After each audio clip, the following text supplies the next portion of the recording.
दोस्तों, इस धरती पर सभी को यही लगता है कि मेरे जीवन में जो दुख है ऐसा किसी और के जीवन में नहीं है। आज की यह कहानी आपको बताएगी कि इस दुनिया के सबसे सुखी व्यक्ति आप ही हैं। सही कहा है किसी ने, जिसके जीवन में संतोष नहीं वह जिंदगी में कभी भी खुश नहीं रह सकता। उसको बेचैनी रहती है, उसको कितना भी दे दो, उसका मन कभी भी खुश नहीं हो सकता। आज की वीडियो बहुत महत्वपूर्ण और ज्ञानवर्धक होने वाली है। कृपया वीडियो में अंत तक जरूर बने रहे। तो चलिए बिना देरी के कहानी को शुरू करते हैं दोस्तों। एक समय की बात है, एक गांव में एक लड़की रहती थी। वह लड़की सुंदर नहीं थी और उसका कोई भी नहीं था। वह अकेले ही रहा करती थी। वह खुद ही मेहनत करती और अपने लिए 2 वक्त की रोटी का प्रबंध किया करती। यूं तो उसे 2 वक्त की रोटी मिल ही जाया करती थी, लेकिन फिर भी वह अपने आप से खुश नहीं थी। उसे दुनिया में सभी लोग सुखी नजर आते थे, सभी लोग खुशहाल नजर आते थे। दूसरों का जीवन देखकर वह खुद को कोसा करती, खुद को तरह तरह की बातें कहती। वह कहती थी, हे ईश्वर, आपने सभी को खुशहाल बनाया है, सभी को सुख दिया है, सभी को सुंदर बनाया है, तो मुझे क्यों नहीं? आखिर मैंने किया क्या था?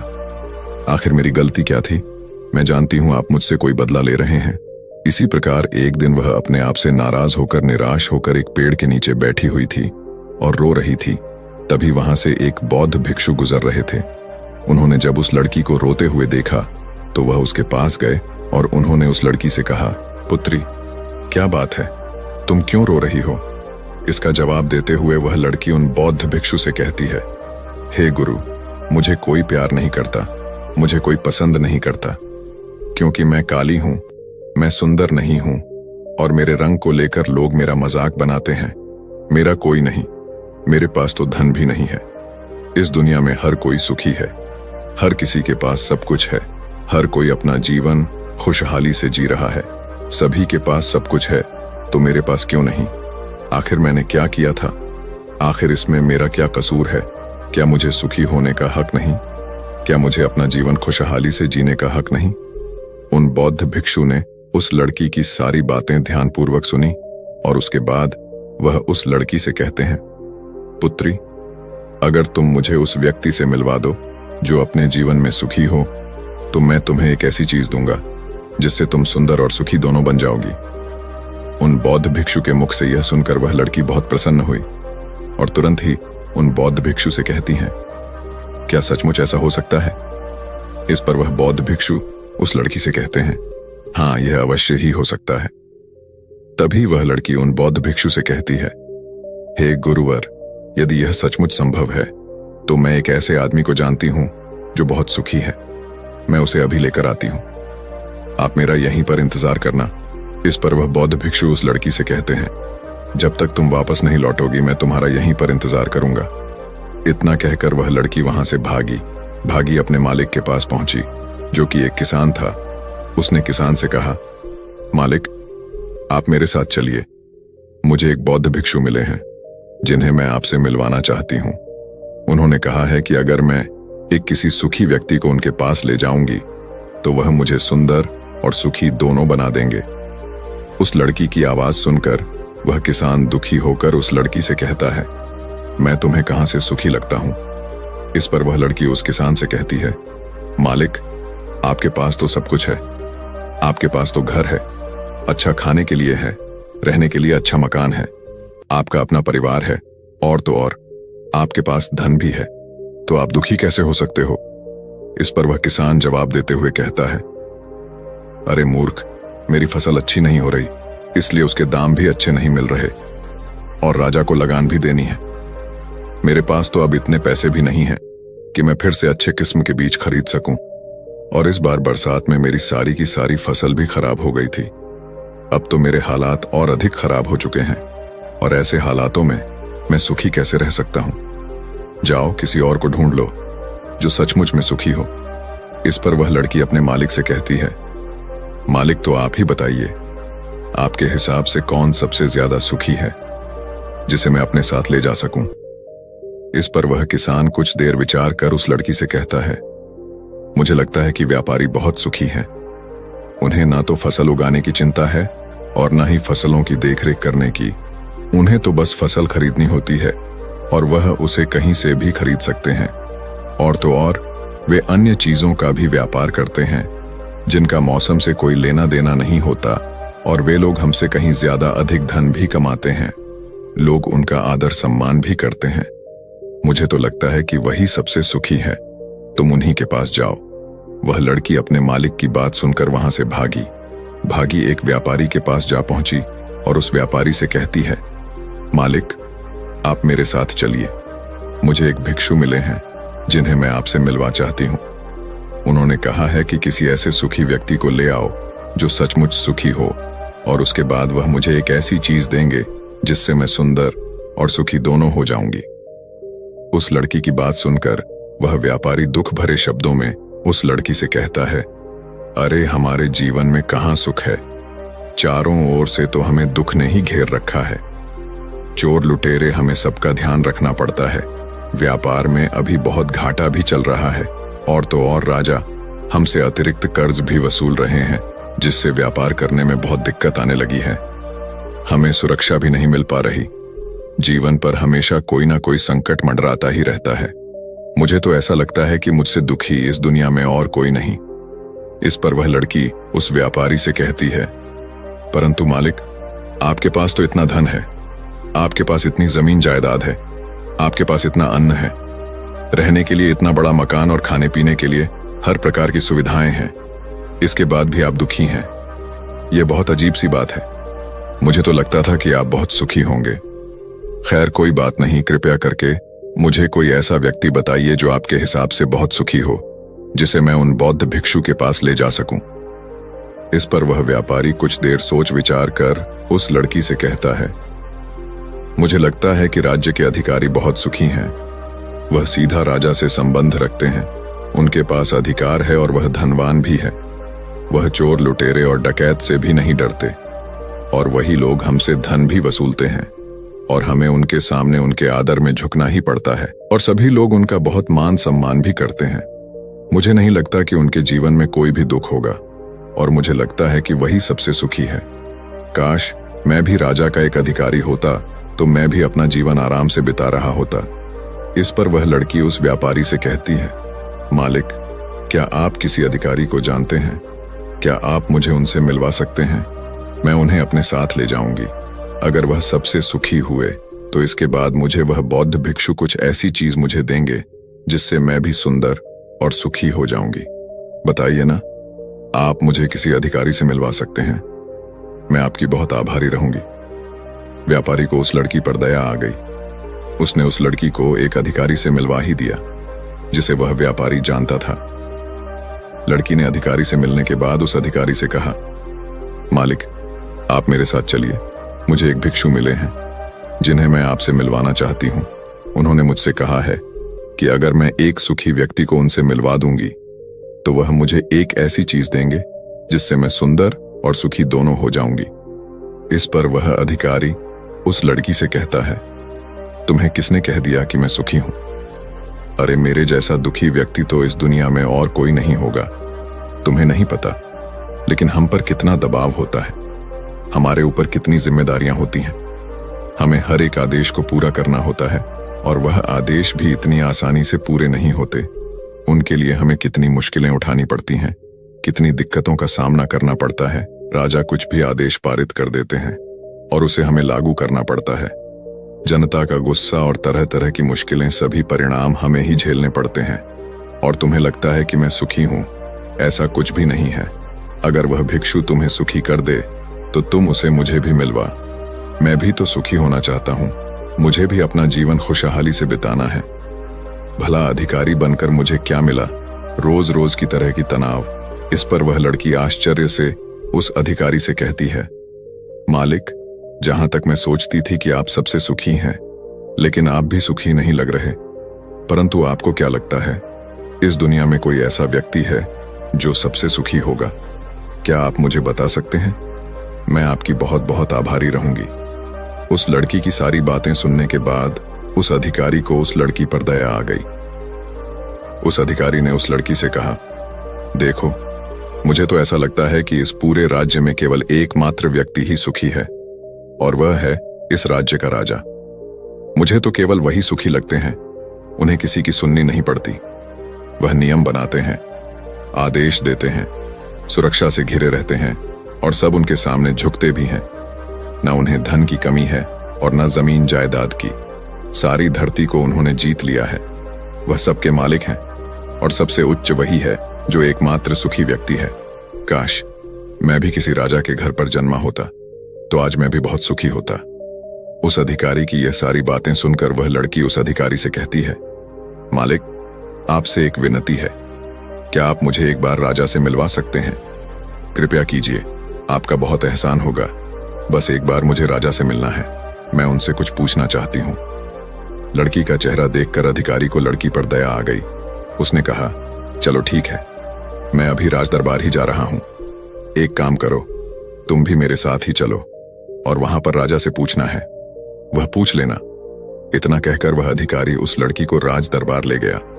राज दरबार में पहुंचने के बाद अधिकारी की विनती करने पर राजा उस लड़की की बात सुनने के लिए तैयार हो गए और उस लड़की को राज दरबार में बुलाया गया। राजा ने उस लड़की से कहा, बेटी, तुम अपनी बात निडर होकर कहो, तुम्हें क्या कहना है?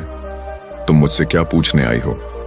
इस पर वह लड़की थोड़ा घबराते हुए, थोड़ा डरते हुए राजा से कहती है, हे राजन, मैं एक संपूर्ण सुखी व्यक्ति को ढूंढ रही हूं। मुझे एक भिक्षु मिले हैं और उन्होंने मुझसे कहा है कि यदि तुम कोई ऐसा सुखी व्यक्ति मुझसे मिलवा दो तो मैं तुम्हें एक ऐसी चीज दूंगा जिससे तुम सुंदर और सुखी दोनों हो जाओगी। काफी लोगों से मिलने के बाद मुझे यह पता चला कि आप ही हैं जो इस दुनिया में एकमात्र सुखी व्यक्ति है। तो क्या आप मेरे साथ उस भिक्षु से मिलने चलेंगे? आपका बड़ा एहसान होगा। राजा उस लड़की की बात ध्यानपूर्वक सुनता है और उसके बाद जोर जोर से हंसने लगता है और उस लड़की से कहता है, अच्छा, सबकी तरह तुम्हें भी लगता है कि मैं इस दुनिया का सबसे सुखी व्यक्ति हूं, लेकिन यदि कोई मुझसे पूछे कि इस दुनिया में सबसे दुखी व्यक्ति कौन है तो वह मैं ही हूं। मेरे पास नींद नहीं है, मेरे पास आराम नहीं है, मैं आराम से सो नहीं पाता। अंगरक्षक हमेशा मेरे आसपास रहते हैं, उनके बिना मैं अकेले कहीं जा भी नहीं सकता। जरा सी आहट होती है तो नींद टूट जाती है। डर हमेशा लगा रहता है क्योंकि मेरे दुश्मन मेरे घर में ही रहते हैं, जिनका मुझे पता तक नहीं। कौन कब और कहां से मुझ पर वार कर दे कोई नहीं कह सकता। यहाँ पर बैठे सभी लोग मेरे दुश्मन ही तो हैं, वे सभी मेरे शत्रु हैं। यहाँ पर बैठा हर एक व्यक्ति मेरे राज दरबार का ही है, किंतु मुझे सब पर शक करना पड़ता है। हर एक सांस मुझे भारी मालूम पड़ती है। इतने बड़े राज्य की जिम्मेदारी उठाना इतना आसान नहीं। तुम्हें लगता होगा कि राजा के पास तो सभी ऐशो आराम है, धन है, दौलत है, जमीन जायदाद है, उनके पास किसी चीज की कोई कमी नहीं है और इस हिसाब से तो उन्हें सुखी होना ही चाहिए। किंतु मैं तुम्हें बता दूं कि यह सब सुख नहीं देते। इस पर वह लड़की राजा से कहती है, हे राजन, क्षमा कीजिएगा, परंतु यदि सुख धन दौलत नहीं देती, जमीन जायदाद नहीं देती, ऐशो आराम नहीं देता, तो क्या हुआ, कम से कम सुंदरता तो सुख देती है। इस पर वह राजा एक बार फिर मुस्कुराते हुए उस लड़की से कहता है, पुत्री, सुंदरता जो मैंने देखी है, जो लोग शक्ल से सुंदर होते हैं उनके मन सुंदर नहीं होते। वे लोग तो एक मुखौटा लगाए घूमते रहते हैं। वे दूसरों को दिखाते हैं कि मैं कितना सुंदर हूं, लेकिन समय सबकी सुंदरता छीन लेता है। एकमात्र सुंदरता मन में ही रहती है और जिसका मन सुंदर है वह हमेशा ही सुंदर रहता है। इस पर वह लड़की राजा से कहती है, हे राजन, तो आप ही बताइए कि आपके हिसाब से इस दुनिया में सबसे सुंदर और सुखी कौन है? इस पर वह राजा लड़की से कहता है, मेरे हिसाब से तो एक गरीब व्यक्ति जो 2 वक्त की रोटी का प्रबंध कर सके, जो किसी तंत्र बिना, किसी बंदिशों के बिना किसी भी दिशा में घूम सके, उसे कुछ भी छिन जाने का डर ना हो, कुछ भी लूट जाने का खौफ ना हो, जिसे रात को अच्छी नींद आती हो। मुझसे पूछोगे तो सबसे ज्यादा सुखी वही होगा और इस हिसाब से मैं तुम्हें देखता हूं कि तुम सबसे सुखी हो। तुम्हारे पास नींद है, अच्छा मन है, चारों दिशाएं हैं और कोई डर नहीं, कोई साजिश नहीं, कोई षड्यंत्र नहीं, बस जीवन है, खुला जीवन। मेरे हिसाब से तुम ही सबसे सुखी हो।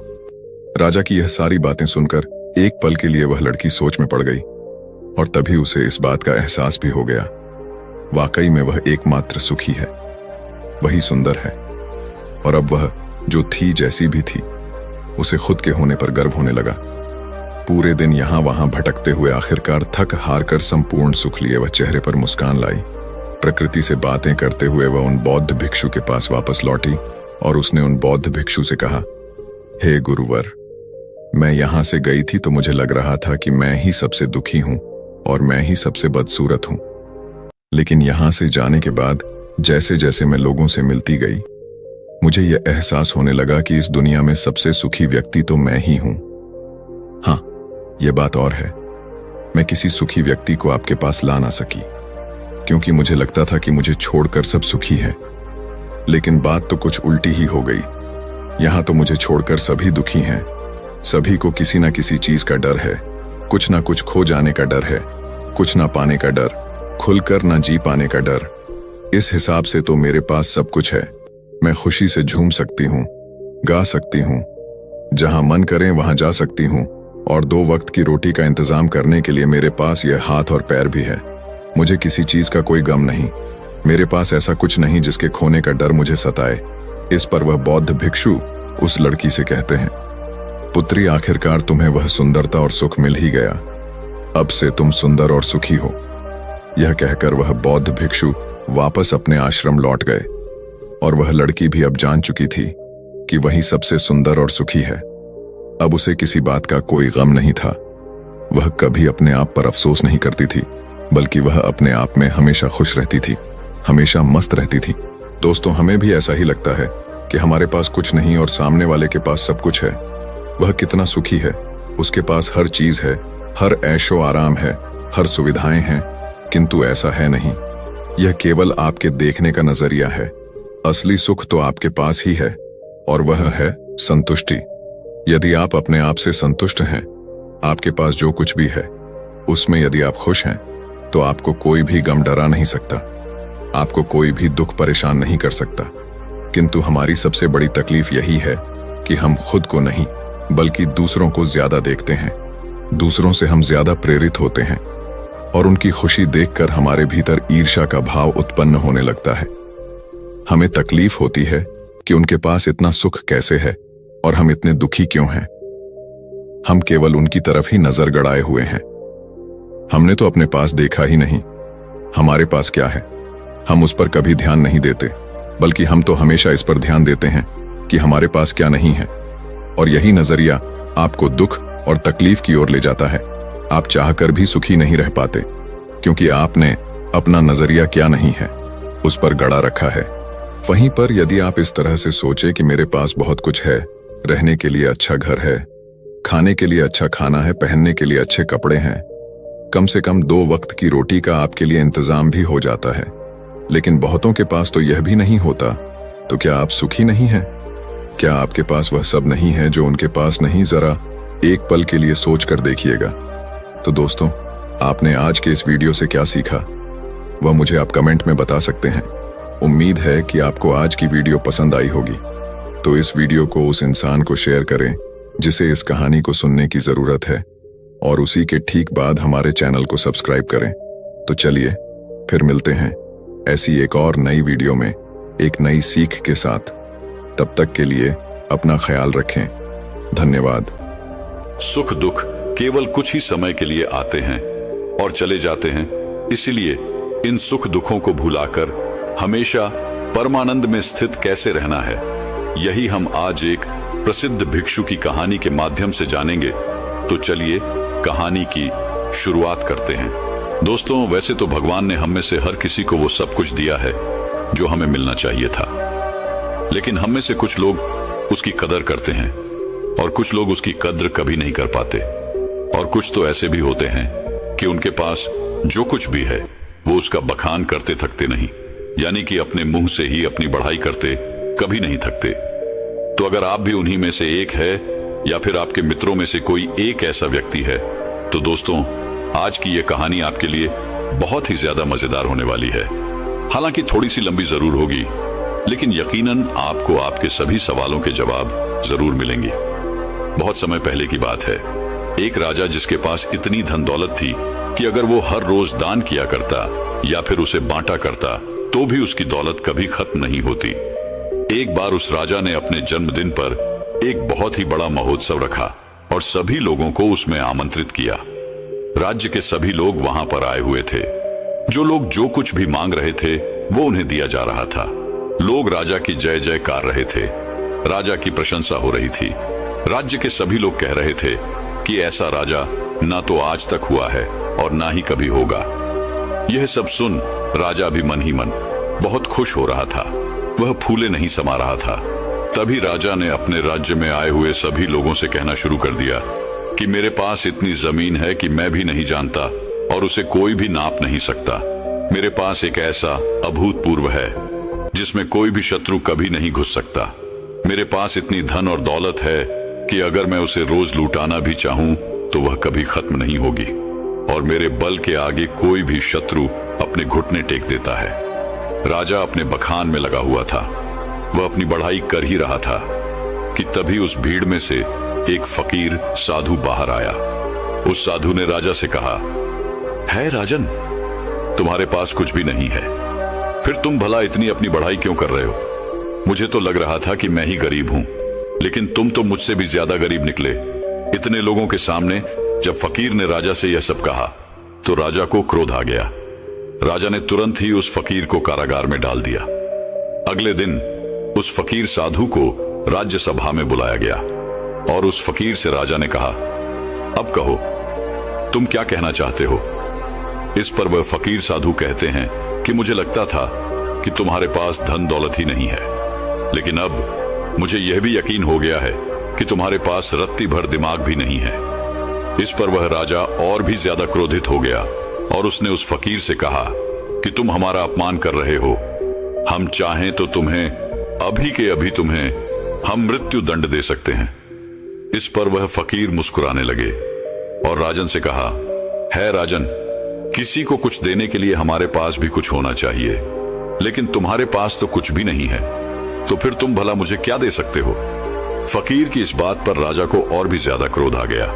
राजा ने कहा, अगर मेरे पास कुछ नहीं है तो फिर बताओ तुम्हारे पास क्या है? तुम मुझे क्या दे सकते हो?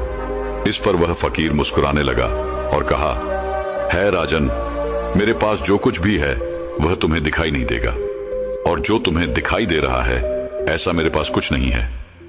इस पर वह राजन कहता है कि, है फकीर, मैं समझ गया कि तुम्हारी दिक्कत क्या है। तुम्हारे पास कुछ भी नहीं है और तुम चाहते हो कि तुम्हारे पास धन हो, दौलत हो। तुम गरीब हो इसलिए तुम अमीर होना चाहते हो। तो ठीक है, तुम अपने घर चले जाओ और अब इसकी चिंता करना बिल्कुल छोड़ दो। राजा की इस बात को सुनने के बाद वह फकीर एक बार फिर मुस्कुराने लगा और मुस्कुराते मुस्कुराते वह अपने घर की ओर चल पड़ा। वह फकीर एक टूटी फूटी झोपड़ी में रहा करता था। जब तक वह फकीर अपनी उस झोपड़ी में पहुंचा तब तक राजा ने उस झोपड़ी में हीरे जवाहरात से भरे हुए कुछ थैले उस झोपड़ी में रखवा दिए। राजा मन ही मन यह सोच रहा था कि जैसे ही वह फकीर इतना धन देखेगा तो वह खुशी के मारे पागल हो जाएगा, और यह सब मैं अपनी आंखों से देखना चाहता हूं। इसीलिए राजा झोपड़ी के पास में ही छुपकर यह सब देखने लगा। कुछ देर बाद जब वह फकीर अपनी झोपड़ी में आया तो उसने देखा कि हर तरफ हीरे ही हीरे फैले हुए थे और उसके सोने के लिए भी कहीं पर जगह नहीं थी। इस पर उस फकीर ने उन थैलों को निकालकर अपनी झोपड़ी से बाहर फेंक दिया और अपने सोने के लिए जगह बनाई। उसमें से एक थैला जो बच गया था उसे अपने सर के यहां पर रखा और फिर उसी पर सो गया। राजा ये सब देखकर बड़ा ही आश्चर्यचकित था कि भला ये फकीर कहीं पागल तो नहीं है। इतने सारे धन के थैले रखे हुए थे, उसमें से उसने एक भी नहीं देखा। सारे के सारे थैले उठाकर उसने फेंक दिए, मानो वह धन की थैलियां हो ही ना, किसी ने कचरे की थैलियां वहां पर रख दी हों। ये सब राजा सोच ही रहा था कि तभी राजा के मन में एक और विचार आया। उसने सोचा कि लगता है फकीर कारगार में रहकर थक चुका था, उसे नींद आ रही थी, जिस वजह से उसने यह सारी थैलियां उठाकर बाहर फेंक दी। लेकिन जैसे ही वह उठेगा तो इन थैलों के अंदर जब इतना सारा ध्यान दिखेगा तो वह जरूर खुशी के मारे पागल हो जाएगा, और जो कुछ भी थैले उसने बाहर फेंके हैं वह भी उठाकर वह अपनी झोपड़ी में ले जाएगा। अब राजा उस फकीर के उठने का इंतजार करने लगा। देखते ही देखते एक पैर बीत गया। वह फकीर नींद से उठा और उसने देखा कि आसपास जो भी थैलियां बची हुई थी उसे भी उठाकर उसने बाहर फेंक दिया। और साथ ही साथ वह यह भी कह रहा था कि यहां पर किसने इतना सारा कूड़ा कचरा डाल दिया है। उस फकीर ने अपने झोपड़ी की साफ सफाई की और फिर बाहर आगे की ओर चल पड़ा। यह सब देख राजा बड़ा ही आश्चर्यचकित था। वह सोच रहा था कि लगता है शायद इसे धन की आवश्यकता नहीं है, इसे कुछ और ही चाहिए जिसके पीछे इस दुनिया के अधिकांश लोग पागल हैं और वो सब कुछ चाहिए। राजा ने उस फकीर के आने से पहले उसकी भी व्यवस्था उस झोपड़ी में करवा दी और फिर फकीर के आने का इंतजार करने लग गया।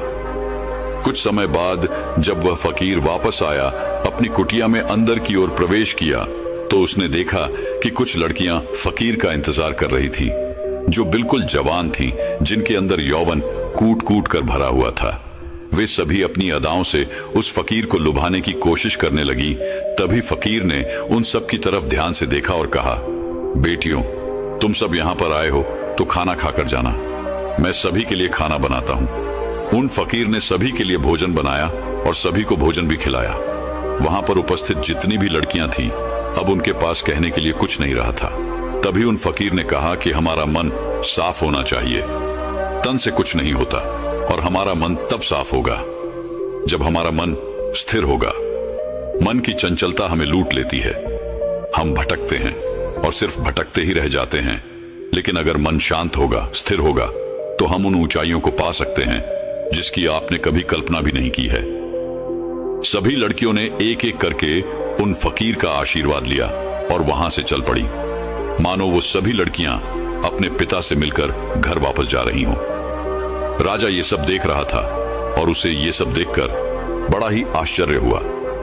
राजा एक बार फिर से सोच में पड़ गया कि आखिर इस फकीर को क्या चाहिए।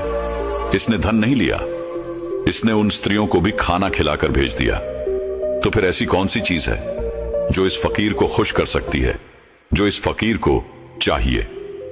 बहुत देर सोच विचार करने के बाद राजा के मन में एक और नया विचार आया और वह सोचने लगा कि एक ऐसी चीज है जिसके लिए लोग परेशान रहते हैं, जिसके लिए लोग षड्यंत्र भी रचते हैं और जिंदगी भर इसे पाने की कल्पना करते रहते हैं, लेकिन यह सबके भाग्य में नहीं होता।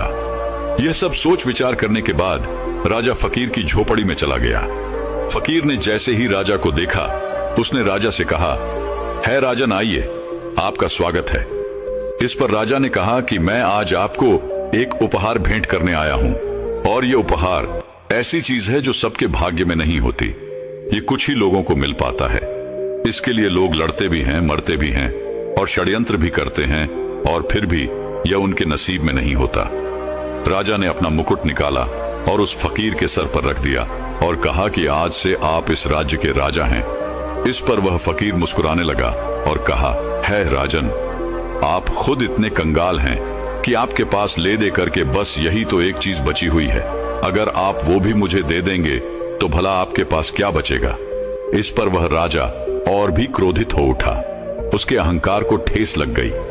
राजा ने क्रोधित होकर कहा, तुम एकदम मूर्ख हो, तुम्हारे पास खुद तो कुछ है नहीं और मैं तुम्हें देने की कोशिश कर रहा हूं तो वो भी तुम नहीं ले रहे हो और मुझे कंगाल बता रहे हो। मैंने तुम्हें सुख देने की इतनी सारी कोशिशें की, लेकिन सारी की सारी नाकाम रही। अब मुझे समझ में आ गया है कि तुम इसी कंगाली में जीना चाहते हो, तुम्हें यही कंगाली पसंद है। राजा के मुख से यह शब्द सुनते ही वह फकीर जोर से हंस पड़ा और कहा, जिसे तुम परम सुख बता रहे हो वो परम सुख नहीं बल्कि परम दुख है। तुम बता रहे हो कि तुम्हारे पास इतनी जमीन है कि कोई नाप नहीं सकता, इतना पैसा है कि अगर तुम बांटते रहो तो भी ये कभी खत्म नहीं होने वाला, और तुम ये भी कहते हो कि तुम्हारे बल के आगे शत्रु अपनी हार मान लेते हैं, अपने घुटने एक देते हैं। लेकिन राजन, तुम यह भूल चुके हो कि यह कभी किसी का नहीं हुआ, यह तुम्हारा भी नहीं होगा। आज तुम्हारे पास है तो ये कल किसी और का होगा और उसके बाद किसी और का। यही प्रक्रिया निरंतर चलती रहेगी। इसीलिए मैं तुम्हें कंगाल बता रहा हूं। इस पर वह राजा फकीर से कहता है, फिर तुम क्या चाहते हो? मैं तुम्हारी तरह बन जाऊं, तुम्हारी तरह यह गंदे कपड़े पहनूं, तुम्हारी तरह कटोरा लेकर दर दर भटकता रहूं, भीख मांगता रहूं? क्या तुम्हें यही चाहिए? क्या तुम इसी को अमीरी कहते हो? अब की बार फकीर ने राजा से कहा, है राजन, धन दौलत, राजपाट और व्यापार यह हम सभी करते हैं और हम सभी को करना भी चाहिए, पर यह याद रखना चाहिए कि यह हमारे लिए है, हम इनके लिए नहीं। जिस दिन हम इनके लिए हो जाएंगे उस दिन हमारे जीवन में कोई भी मकसद नहीं बचेगा। हम केवल धन कमाना चाहेंगे, अधिक से अधिक धन, लोगों को मारकर, लोगों को गिराकर अपनी सत्ता बढ़ाना, लोगों की जिंदगियों से खेलना, बस यही सब मकसद रह जाता है।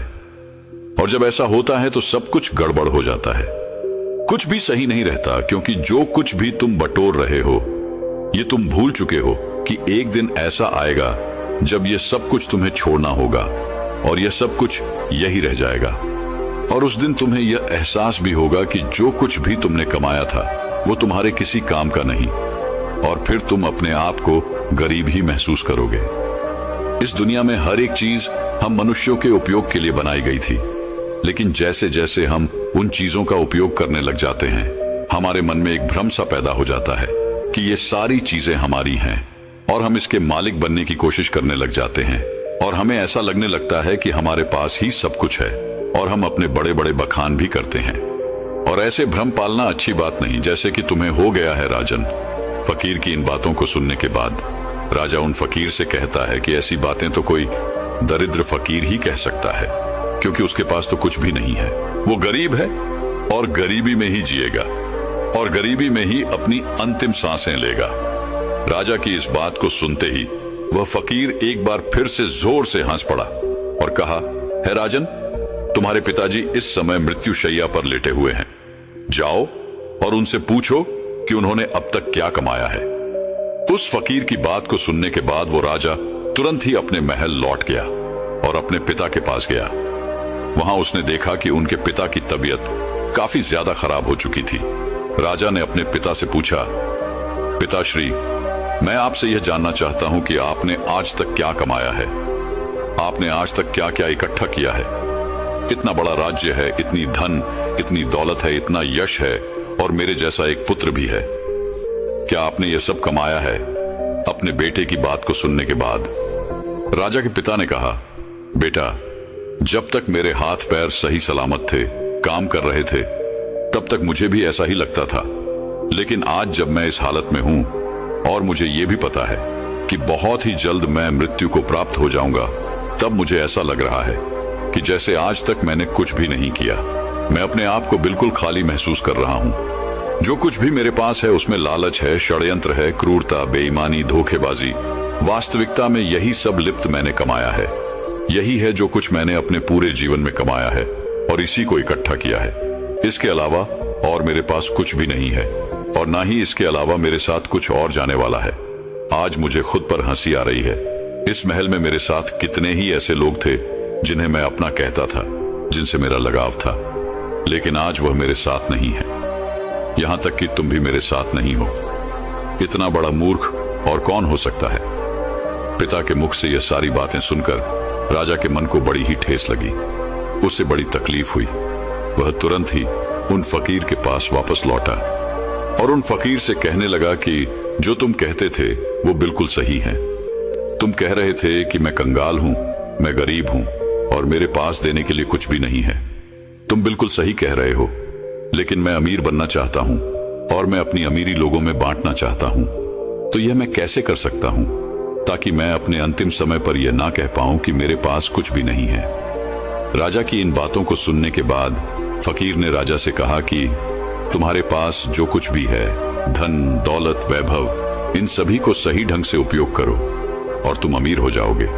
अगर तुम सही उद्देश्य के साथ अपने कार्य को करते रहोगे तो उसका फल भी तुम्हें अच्छा ही मिलेगा। इस पर वह राजन फकीर से कहता है कि आखिर इसमें सही क्या है, यह आप ही मुझे बताइए। राजा की इस सवाल का जवाब देते हुए फकीर कहते हैं कि धन कमाओ और धन के मालिक बनो, लेकिन याद रखना कि कभी भी धन को अपना मालिक मत बनने देना। तुम राजा हो तो राजा के अपने कार्य को भी पूरा करो, प्रजा का ख्याल रखो, लेकिन प्रजा को लूट कर अपना धन, अपना वैभव मत बढ़ाओ। अपनी प्रशंसा खुद मत करो, ऐसे कार्य करो जिससे लोग तुम्हारी प्रशंसा करें, और जिस दिन लोग तुम्हारी प्रशंसा करना शुरू कर देंगे उस दिन समझ जाना कि तुमने अपने जीवन में कुछ अच्छा कमाया है जो तुम्हारे साथ जा सकता है। इस संसार में सभी भौतिक चीजों से अपने आप को जोड़ना छोड़ दो, क्योंकि ये सारी चीजें नश्वर हैं और यहीं पर रह जाएंगी। जैसे कि तुम भी नश्वर ही हो। तुम आए तो अकेले ही थे, लेकिन तुम अपने साथ अपने कर्म लेकर जाओगे। ये अच्छे हो सकते हैं या फिर बुरे, इससे तुम्हारा पीछा नहीं छूटने वाला। राजा को सारी बातें समझ में आ चुकी थीं। राजा ने फकीर को धन्यवाद कहा, उन्हें प्रणाम किया और वापस अपने महल की ओर चल पड़ा। जैसा उसे फकीर ने कहा था, राजा बिल्कुल वैसे ही करने लगा। न तो उसने उसके बाद से कभी धन बांटा था, न ही बेवजह किसी को दंड दिया, और न ही बेवजह उसने अपने पड़ोसी देशों पर चढ़ाई करके उन्हें जीतने की कोशिश की। लेकिन उसने इस सीख के बाद अपने राज्य के लोगों को इतना मजबूत बना दिया कि उन्हें किसी से भी धन मांगने की कभी कोई जरूरत ना पड़े। कोई इतना गरीब ना हो कि उसके लिए 2 वक्त की रोटी ना मिल पाए। पहनने के लिए अच्छे अच्छे कपड़े हों, अच्छा घर हो, छत हो, इन सभी चीजों पर राजा ने बखूबी काम किया। 2 राज्य के युद्ध के बीच में सिपाहियों की बेवजह जान जाया करती थी, इसलिए राजा ने युद्ध करना भी बंद कर दिया। केवल अपने लोगों की रक्षा करने के लिए वह युद्ध में उतरा करता था। एक भयंकर युद्ध के दौरान वह राजा अपने एक सिपाही की जान बचाते हुए घायल हो गया था। राजा वह युद्ध तो जीत गया, लेकिन उसकी जान पर बनाई। राजा अपनी आखिरी सांसें ले रहा था। उस समय राजा के चेहरे पर मुस्कान थी। वह जोर से हंसा और कहने लगा, है फकीर, तेरा धन्यवाद कि मेरे लिए लोग इतना आंसू बहा रहे हैं, मेरी प्रशंसा कर रहे हैं और मेरी फिक्र भी कर रहे हैं। मैंने इतना कुछ कमा लिया है कि लगता है मैंने कुछ नहीं कमाया। मैं खाली हाथ आया था और खाली हाथ ही जा रहा हूं। ना मेरे पास कुछ अच्छा है और ना ही कुछ बुरा। तभी अचानक वह फकीर राजा के पास आया और राजा से कहने लगा, अरे इतनी क्या जल्दी है, अभी तो तुम्हें और शासन करना है। उस फकीर ने अपनी पोटली से एक औषधि निकाली और राजा को पीला दी। देखते ही देखते वह राजा बहुत ही जल्दी फिर से स्वस्थ हो गया, और जैसे ही वह पूरी तरह से स्वस्थ हुआ, वह वापस उस फकीर से मिलने उसी झोपड़ी में चला गया। लेकिन जब वो वहां गया तो बिल्कुल भी हैरान रह गया, क्योंकि वहां पर कोई फकीर नहीं था। वह फकीर कहां गया, ये किसी को नहीं पता। दोस्तों, कुछ इसी प्रकार हम अपना जीवन सिर्फ धन कमाने में लगा देते हैं। जीवन भर हम उस धन को कमाते हैं जो धन हमारे किसी काम का नहीं। हम ऐसी ही चीजें इकट्ठा करते रहते हैं, और आखिर में अंतिम समय आने पर हमें यह एहसास होता है कि हमने सब कुछ कमाकर भी कुछ नहीं कमाया, और हमारे साथ सिर्फ हमारे कर्म ही रह जाते हैं। तो दोस्तों, चलिए अब अपनी नींद को पूरी तरह से योग निद्रा के माध्यम से ध्यान में कैसे परिवर्तित करना है, और ब्रह्मचर्य में सुबह जल्दी उठने की आदत कैसे लगानी है, इस विषय पर अगली कहानी की शुरुआत करते हैं। दोस्तों, कहते हैं जिन लोगों की नींद मृत्यु के समान शांत और स्थिर हो जाए, उन लोगों का हर सुबह एक नया जन्म होता है।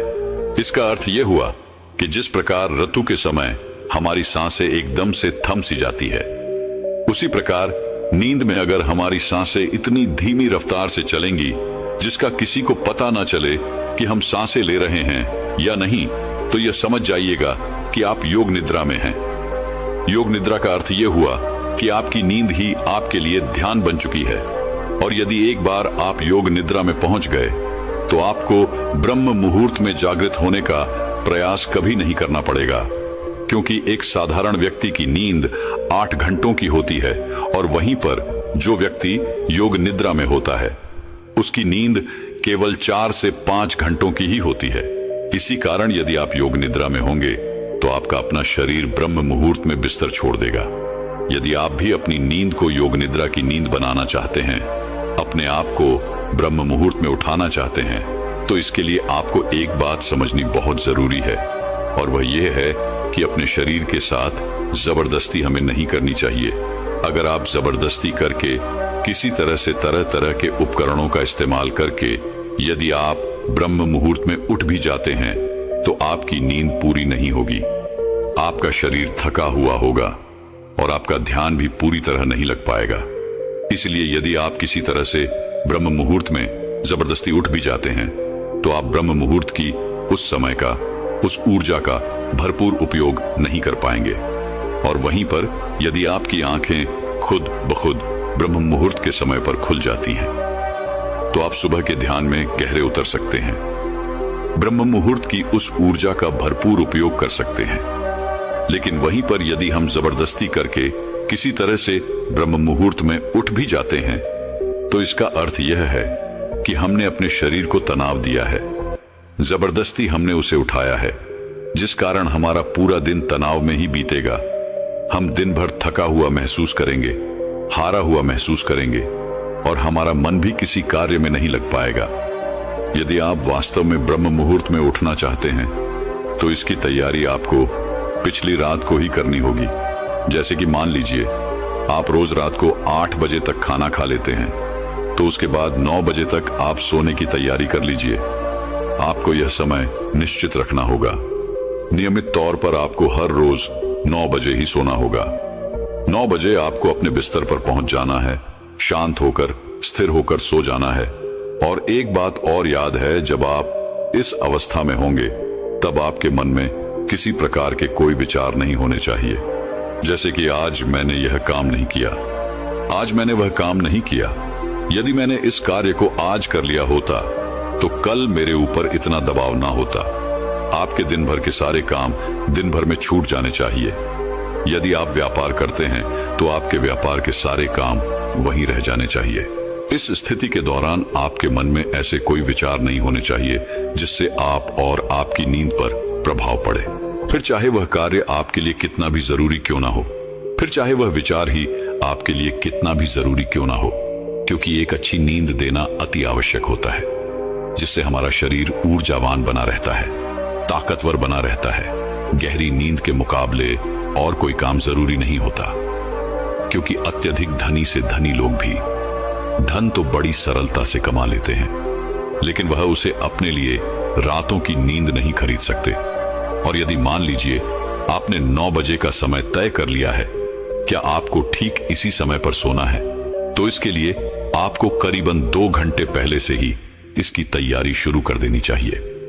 यदि आप ऐसा सोचते हैं कि मैंने 9 बजे ही भोजन कर लिया और 9 बजे ही मैं बिस्तर पर चला जाता हूं और उसके बाद मुझे गहरी नींद आ जाएगी, तो यह आपका वहम है। क्योंकि यदि आप सचमुच योग निद्रा का आनंद लेना चाहते हैं, इसे अपने जीवन में उतारना चाहते हैं, तो आपको करीबन 2 घंटे पहले से इसकी तैयारियां शुरू कर देनी चाहिए। इसके लिए आप जितना जल्दी भोजन कर लेंगे उतना अच्छा है। मान लीजिए कि आप 9 बजे सोना चाहते हैं, तो आप करीबन 7 बजे भोजन कर लें, जिससे आपको आपके खाने को पचाने के लिए थोड़ा समय मिल पाएगा। लेकिन क्या आपने कभी यह देखा है कि जैसे ही हम खाना खाते हैं, उसके कुछ देर बाद ही हमें नींद आने लगती है? ऐसा इसलिए होता है क्योंकि हमारा शरीर उस खाने को पचाने के लिए अपनी पूरी ऊर्जा लगाने के लिए तैयार हो जाता है, और ऐसे समय पर हम थकावट महसूस करते हैं और हमें नींद आने लगती है। और ऐसे समय पर हमारे शरीर को अत्यधिक आराम की आवश्यकता भी होती है, और जब हम सो जाते हैं तो नींद में हमारा शरीर यूं ही काम करता रहता है। वह उस खाने को पचाने में जुटा रहता है जो हम सोने से पहले खाकर सोए होते हैं। इसीलिए आप रात्रि का भोजन जितनी जल्दी कर लेंगे, उतनी ही जल्दी आपका भोजन पच जाएगा और आप एक गहरी नींद ले सकेंगे। आयुर्वेद के हिसाब से हमें रात्रि का भोजन सूरज के ढल जाने के पहले करना चाहिए, और आयुर्वेद में यह भी कहा गया है कि रात्रि का भोजन जितना हल्का होगा, उतना ही हमारा शरीर ऊर्जावान होगा, उतनी ही जल्दी हमारा शरीर उसे पचाने में सक्षम होगा। इसलिए हमेशा कोशिश करें कि रात्रि में हमेशा हल्का भोजन करें। लेकिन आजकल हम में से अधिकांश लोग तरह तरह के तरल पदार्थों का इस्तेमाल करते हैं, तरह तरह के तेलों का इस्तेमाल करते हैं, ताकि वो अपने खाने को और भी ज्यादा स्वादिष्ट बना सकें।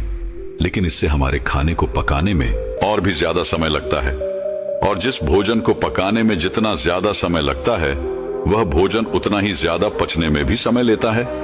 और इसी के विपरीत जिस भोजन को पकाने में कम समय लगता है, वह भोजन उतना ही हल्का होता है और हमारे शरीर के लिए उतना ही ऊर्जावान भी होता है।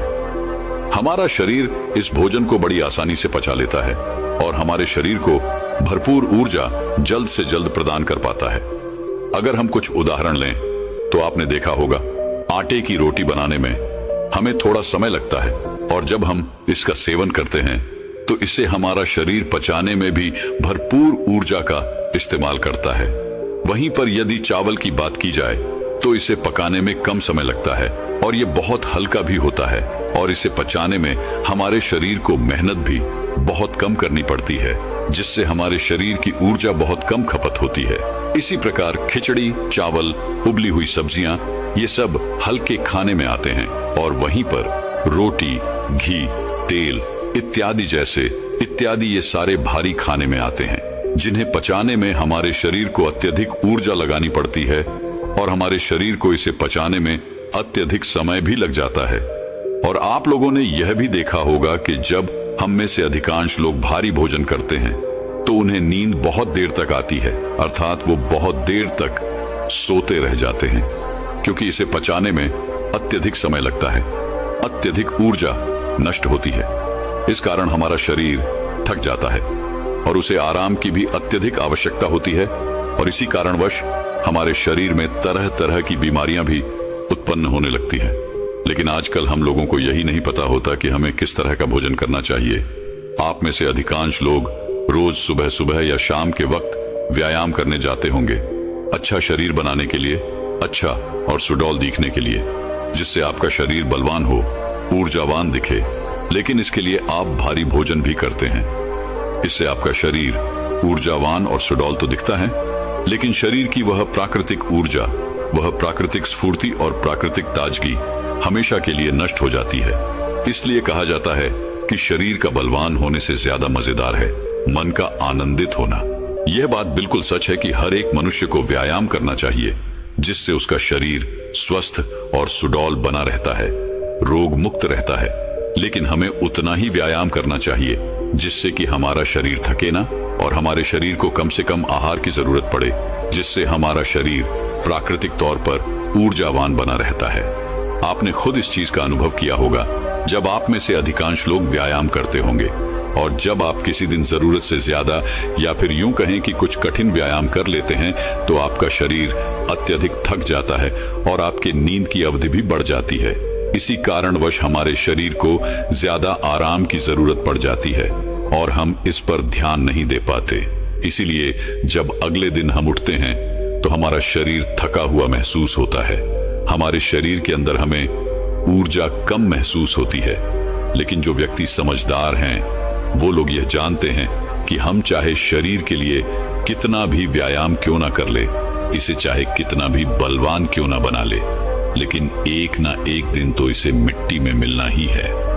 और यही बात यदि हम अपने मन को समझाने में सफल हो जाते हैं तो इससे बड़ी जीत हमारे लिए और कुछ नहीं हो सकती, क्योंकि मन को समझाने से बड़ा काम इस दुनिया में कुछ हो ही नहीं सकता। जो व्यक्ति अपने मन पर काबू पा लेते हैं उसे समझाने में कामयाब हो जाते हैं। समझ लीजिए कि उन्होंने अपने जीवन पर विजय प्राप्त कर ली, उन्होंने अपने आप पर विजय प्राप्त कर ली, क्योंकि हमारा मन ही हमें भटकाता है, हमारा मन ही हमें लुभाता रहता है, हमारा मन ही दूसरों को प्रभावित करने में लगा रहता है। जैसे कि हम में से अधिकांश लोग व्यायाम इसलिए करते हैं ताकि उनका शरीर सुडौल और बलवान दिखे और वह लोगों को प्रभावित कर सके। जैसा कि आजकल हम सभी तरह तरह के विज्ञापनों में देखते रहते हैं, उसे देखकर हमारा मन भी उसी तरह काम करने लग जाता है, क्योंकि हमने हमेशा से तरह तरह के कलाकारों को देखा है जो अपने शरीर को सुडौल और आकर्षक बना लेते हैं।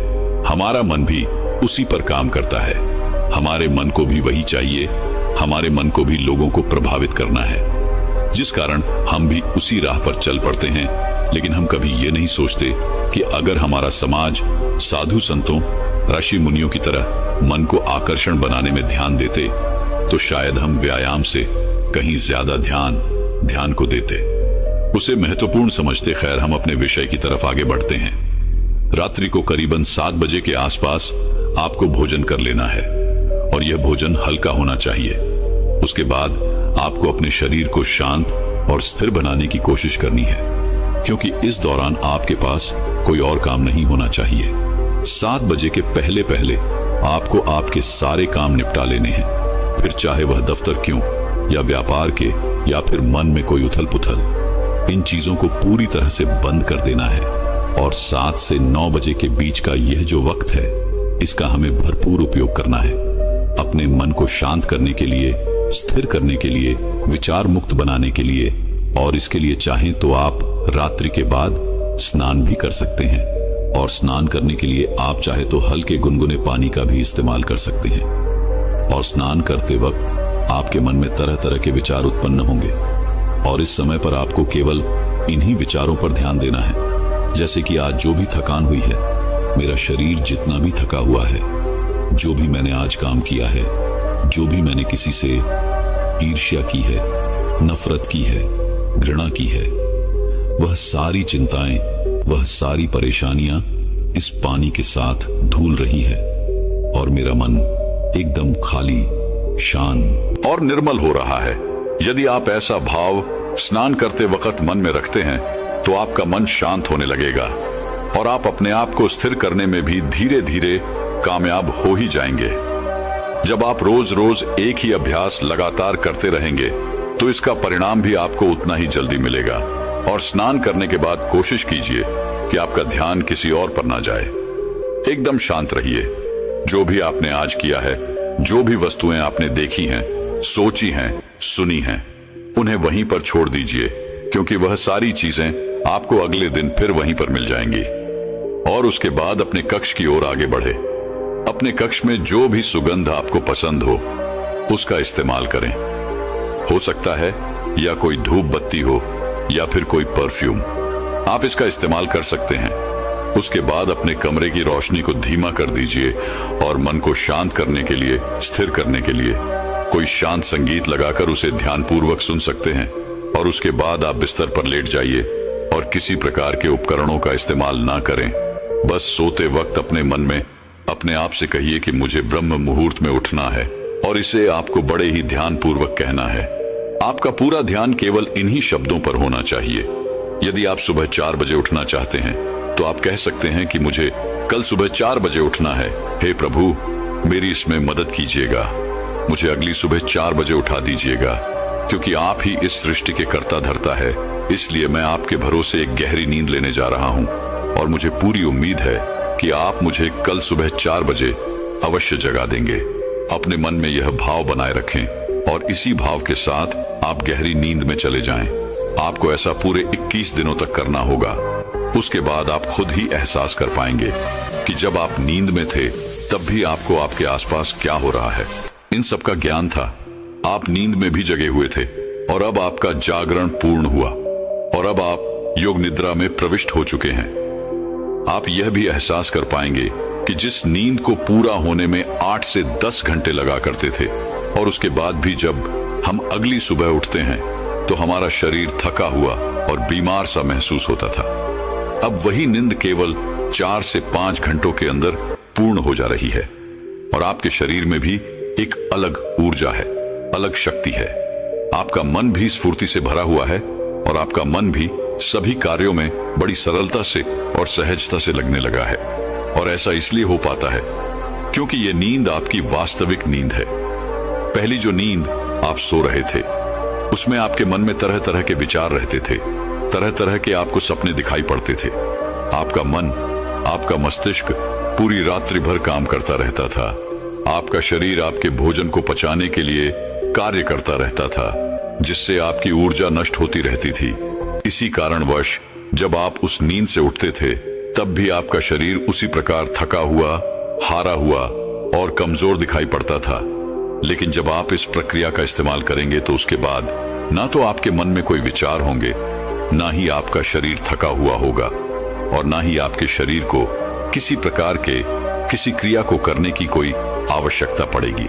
आपका मन, आपका दिमाग पूरी तरह से शांत होगा, और जब आप अगली सुबह उठेंगे तो आपका शरीर पूरी तरह से ऊर्जावान बना रहेगा। आप किसी भी कार्य को पूरे मन और लगन के साथ पूरा करेंगे। ना ही आपको आलस्य आएगा, और ना ही आप थकेंगे, और ना ही आपको पूरे दिन पर किसी प्रकार का कोई तनाव महसूस होगा। आपका पूरा दिन तरोताजी से भरा हुआ रहेगा। आपके लिए एक नए दिन की शुरुआत होगी। आप हर काम में आनंद लेंगे। योग निद्रा में पहुंचने के बाद आपका ध्यान करना भी अत्यधिक सरल हो जाता है। आप बहुत जल्दी ही गहरे ध्यान में उतर जाते हैं। रात को योग निद्रा लेने के बाद ब्रह्म मुहूर्त में किया गया ध्यान सबसे लाभकारी होता है। इसलिए जब भी आप योग निद्रा से उठें तो कोशिश कीजिएगा कि कम से कम 1 घंटा आप ध्यान के लिए अवश्य निकालें। ध्यान ही वह मार्ग है जिससे आप उस असीम शक्ति को समझ पाएंगे, उसे पहचान पाएंगे, उस विराट रूप को देख पाएंगे। आप उसे देख पाएंगे जो इस कण कण में बसा हुआ है। आप वह सब कुछ देख पाएंगे, समझ पाएंगे जो आज तक इन शास्त्रों में लिखा गया है। इन शास्त्रों का निचोड़ अब आपको ज्ञात हो जाएगा, जो आज तक यह आर्ष मुनि हमें सिखाते रहे हैं, जिस पर पूरा अध्यात्म टिका हुआ है। हमारे शास्त्र, वेद और ज्ञान ये सब कोई पढ़ने या रटने की चीजें नहीं है, ये तो अनुभव है। इसका हमें अनुभव ही करना चाहिए। यदि आप इसे रटने का प्रयास करते हैं तो आप कुछ नहीं हासिल कर सकते। इसका आपके जीवन पर कुछ असर नहीं होगा। ये ज्ञान केवल आपके मस्तिष्क के ऊपरी भाग और मन के ऊपरी भाग पर ही रहेगा। यह कभी आपके मन को प्रभावित नहीं कर सकेगा, जिस कारण यह हमारे मन में एक तनाव पैदा करेगा, जिससे हमारे जीवन में भी तनाव उत्पन्न होने लगेगा। लेकिन यदि आप इन चीजों का अनुभव करते हैं तो यही ज्ञान, यही वेद, यही शास्त्र आपके लिए आनंद का कार्य करेंगे। आपको हर जगह आनंद की अनुभूति होगी। आप केवल हर जगह वास्तविकता को देख पाएंगे, सत्य को समझ पाएंगे, सत्य को जान पाएंगे, और आपका जीवन भी सरल और सूक्ष्म होने लगेगा। दोस्तों, मैं उम्मीद करता हूं कि यह कहानी सुनने से आपके जीवन में अच्छे बदलाव आए होंगे। तो दोस्तों, कैसी लगी आपको ये वीडियो? अपने सुझाव हमें कमेंट बॉक्स में दीजिए। तो मिलते हैं एक और नई वीडियो में। धन्यवाद।